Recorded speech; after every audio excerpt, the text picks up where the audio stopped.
कांग्रेस के राष्ट्रीय प्रवक्ता रणदीप सिंह सुरजेवाला ने एसडीएम कार्यालय गुला के समक्ष धानबंदी को लेकर सांकेतिक धरना दिया। उन्होंने कहा कि खट्टर सरकार ने गुला, चिका, सीवन, शाहबाद, बबैन, इस्माइलाबाद, पिपली सहित हरियाणा के ब्लॉक्स में धान की खेती पर पाबंदी लगा दी है। वहीं सुरजेवाला ने कहा कि गुला, कैथल, कुरुक्षेत्र के किसानों के लिए आखिरी सांस तक लड़ेंगे। उससे ये रिचार्ज कैनाल बनाई थी।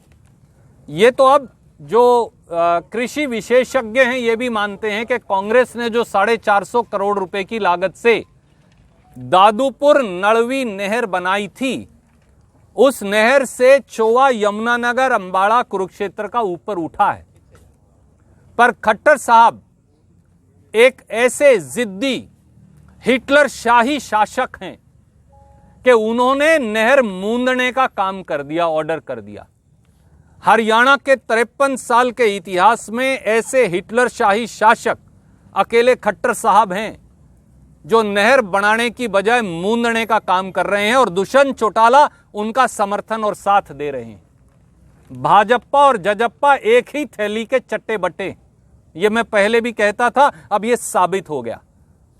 काम ये करना चाहिए, अगर आपको कैथल और कैथल से आगे जींद तक का चोवा ऊपर लाना है तो आपको उस नहर को, हमारी ये प्लान है और हम इसे लागू करेंगे कि हम नड़वी गांव से उसे आगे लाकर बीबीपुर लेक तक पेहवा में लाएंगे। पहले उसमें 1000-2000 एकड़ जमीन एक्वायर कर किसान को 40-50 लाख रुपया जो भी मौके का मुआवजा है वो देकर और उसे 100 फुट गहरी एक झील बनाएंगे, रिचार्ज झील। लाखों क्यूसेक पानी उसमें आ जाएगा।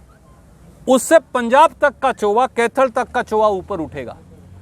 उसके बाद दक्षिणी हरियाणा के रिवाड़ी, भिवानी, झज्जर, महेंद्रगढ़, नारनौल और मेवात, इन सारे इलाकों में पानी पहुंचाने के लिए बीबीपुर लेक को आप हांसी बुटाना नहर से जोड़ दीजिए। 22 किलोमीटर और बनानी है। जब यमुना में 15 लाख क्यूसेक बाढ़ का पानी आता है जिसे कोई लेता नहीं, आप बीबीपुर झील भर के वो सारा पानी फालतू इसमें डाल दीजिए। एक सीजन का पानी आप झज्जर, भिवानी, दादरी, रेवाड़ी, महेंद्रगढ़, मेवात तक पहुंचा पाएंगे। सारे जलाशय भर जाएंगे, मवेशियों के लिए पानी हो जाएगा, एक सीजन का फसल का पानी दक्षिण हरियाणा को मिल जाएगा। और जो बाढ़ से अंबाड़ा, यमुनानगर, करनाल, पानीपत की धरती कटती है, उस पे नियंत्रण हो जाएगा।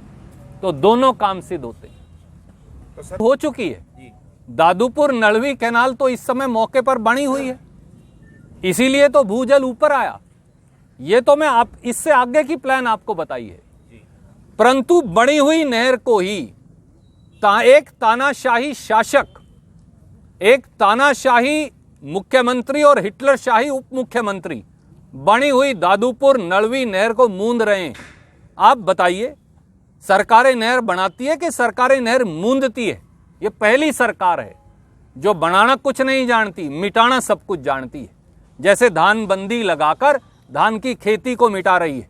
मोदी साहब और खट्टर जी ने किया क्या है? पहले नोटबंदी की, फिर व्यापार बंदी की जीएसटी से, अब देश बंदी कर रखी है, फिर नहर बंदी कर दी और अब धान बंदी कर दी। और एक दिन आएगा हम इनकी वोट बंदी कर देंगे। खट्टर साहब जुम्मेवार हैं, नरेंद्र मोदी जी जुम्मेवार हैं, सरदार प्रकाश सिंह बादल जुम्मेवार हैं, मजीठिया जी जुम्मेवार हैं। क्या ये सवाल किसी ने मनोहर लाल खट्टर जी से पूछा कि पंजाब की अकाली दल और बीजेपी के लोगों ने स्टे क्यों लिया? हम तो पंजाब का पानी नहीं ले रहे थे। कैथल, कुरुक्षेत्र पे तो उसका असर भी कुछ नहीं पड़ता उस नहर का, मैं मानता हूं, परंतु वो पानी दक्षिणी हरियाणा चला जाता, वो तो हमारे हिस्से का पानी था। उन्होंने स्टे ले लिया, मामला अदालत में चला गया। तो पूछिए खट्टर साहब से, सुखबीर सिंह बादल जी से, नरेंद्र मोदी जी से, उन्होंने क्यों स्टे लिया? बीजेपी के लोगों से पूछिए क्यों स्टे लिया? दक्षिणी हरियाणा की कैनाल को बनने क्यों नहीं दिया? पर मैं ये कह रहा हूं, एक और सोल्यूशन बता रहा हूं, उनका स्टे पड़ा रहे, ये तो हमारा ही पानी है, ये तो कहीं से जाना ही नहीं पंजाब से, तो आप इसी को ला के डाल लो। पर पहले कम से कम दादूपुर नड़वी रिचार्ज कैनाल को मूंदने से तो बंद करो। गूला चीका और सीवण में धान बंदी तो बंद करो, पीपली बबैन इस्माइलाबाद के अंदर धान बंदी तो बंद करो, कैथल और कुरुक्षेत्र के किसान के पेट पर लात मारना तो बंद करो। सबसे महत्वपूर्ण ये